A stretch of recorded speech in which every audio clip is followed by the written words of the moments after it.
Hello நண்பா! ஒரு தேர்தல்னா ஒரு கட்சிக்கு ஒரு இம்பார்ட்டன்ட் ஆஸ்பெக்ட்டா இருக்கிறதே ஒரு சின்னம் தான்.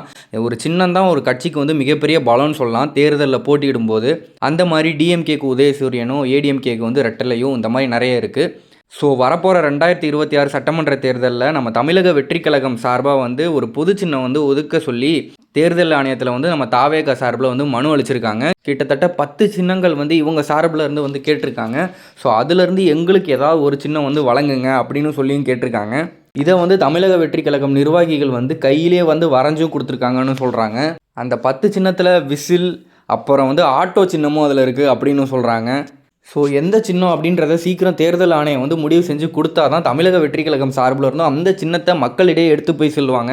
இந்த சின்னத்துக்கு நீங்கள் வந்து ஓட்டு போடுங்க அப்படி கேட்டு அதை மக்கள் மனசில் வந்து நிற்க வச்சு அவங்க அதை போய் ஓட்டு போட வைக்கிற வரைக்குமே ஒரு இம்பார்ட்டண்ட் விஷயமா வந்து இந்த தேர்தலில் வந்து இருக்கும்.